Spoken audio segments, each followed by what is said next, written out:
કહેવાનો અર્થ મારો ઈ છે કે એમાંથી આપણે બધા અહીંયા જેટલા છો એ બહુ સારું દ્વારકા વાળાની મહાદેવની એટલી કૃપા. પણ ધર્મની નજીક હું પૈસા જે વાત કરતો હતો મામા, ઘણાને એમ થાય કે પૈસા ન વાપરો ધર્મ પાછળ, પણ દુનિયાના જેટલા ધર્મ છે હું બહુ જાણ્યા કરું. હું જેટલું બોલું અહીંથી સભાનતાથી મારા પ્રોગ્રામમાં કાયમ બોલ્યો.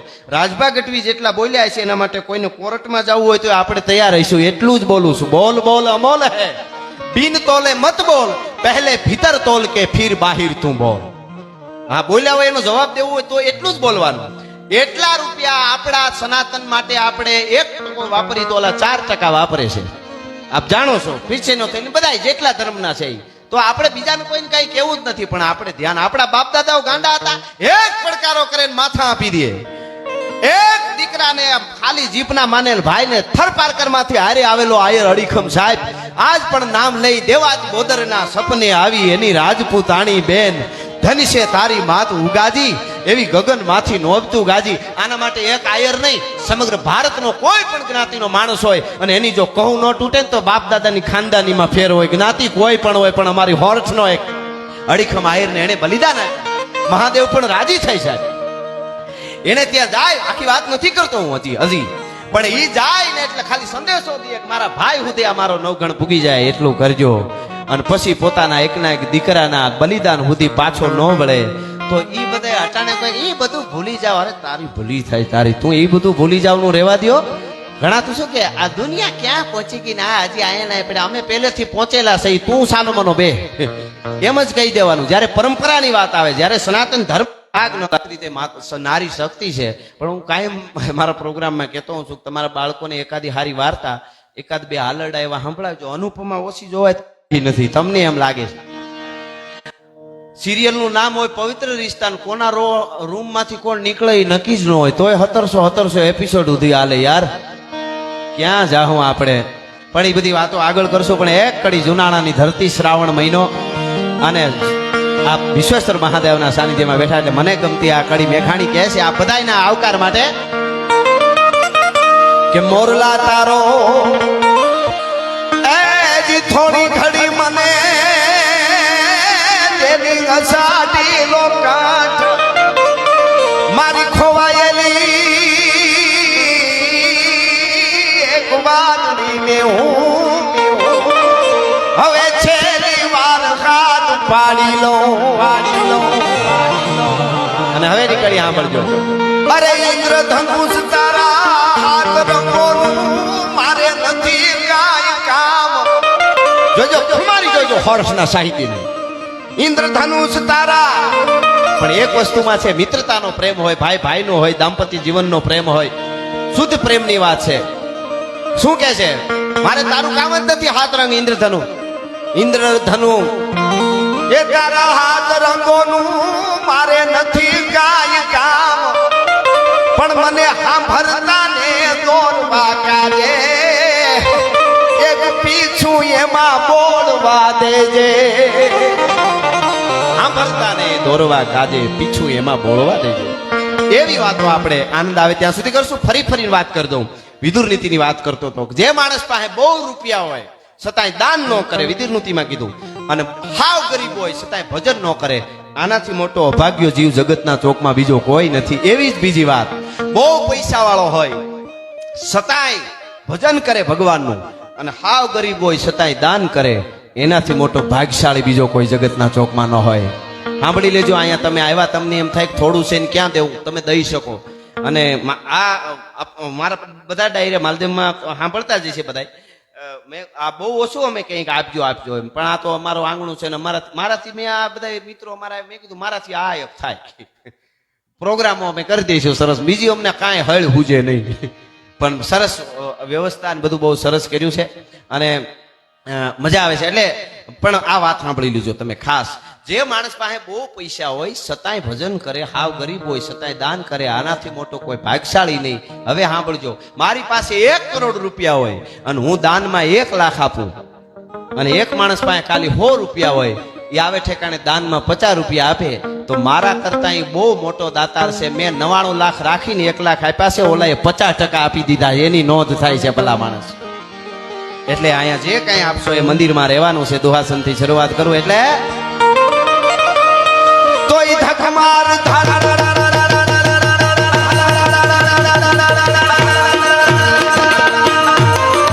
કરનાર પણ હાવજડા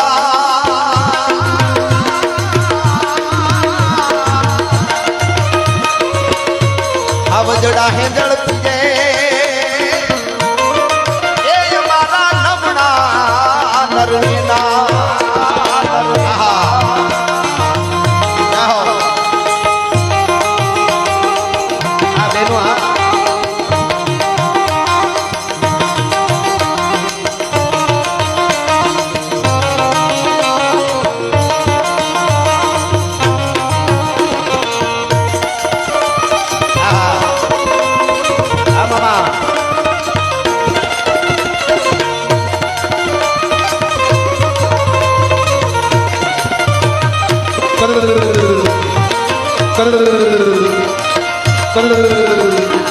મહાદેવ ભોળિયા નાથ માટે અમારા ભગત બાપુના દુહા બહુ સારા છે, સાંભળજો શું કહે છે.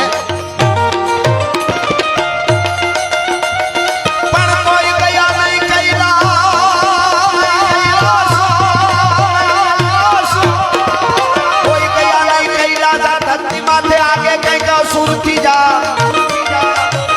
યા તો એક મલ નવીના ઠાકોર કાગડા ઠાકોરિયા સૌડા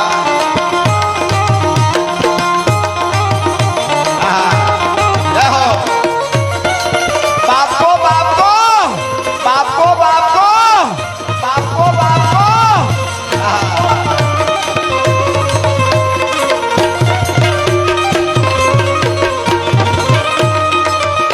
પણ દેખી ના લાગે દીપડા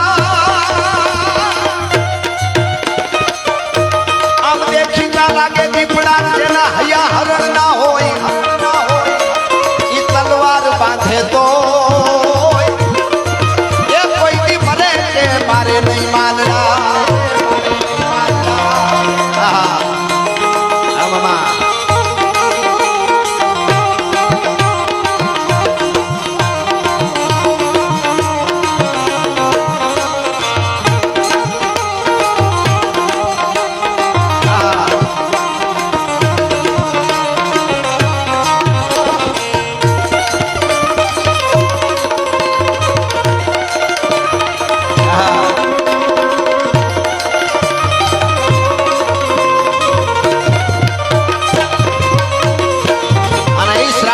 મહાદેવ ભોળિયા નાથના વંદના થતી હોય, પૂજા થતી હોય, શું આપણી સનાતન પરંપરા છે અને કવિઓ કેવા છંદો લલકારતા હોય.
પતિ આ દુહો સાંભળજો.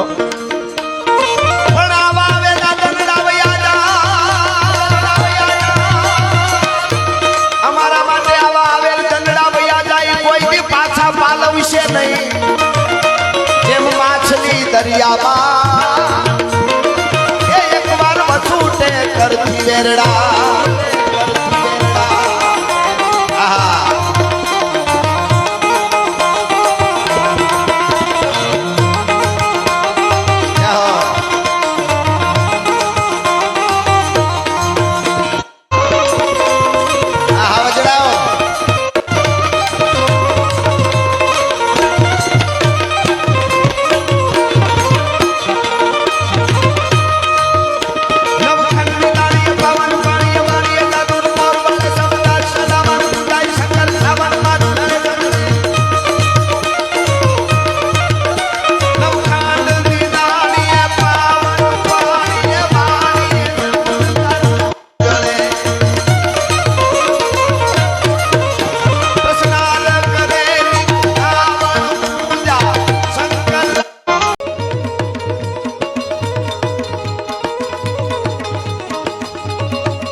માધવ જય હો.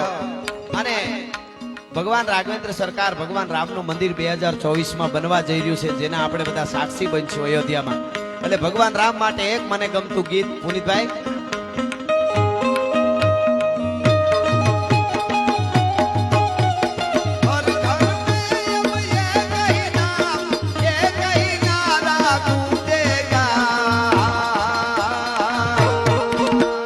भारत का बच्चा बच्चा जय जय श्री राम बोलेगा.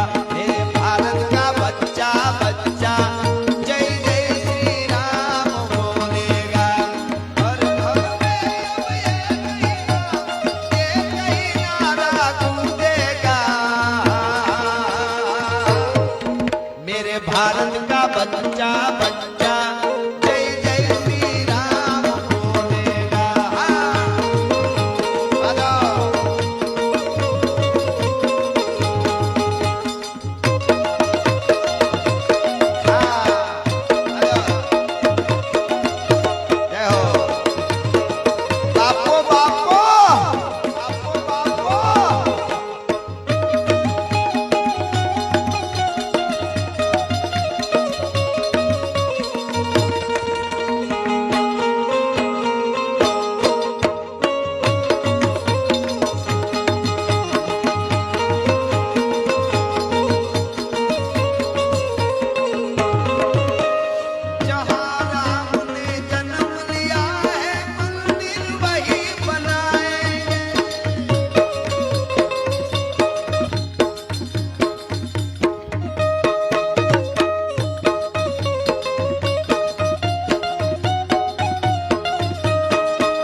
भारत का बच्चा बच्चा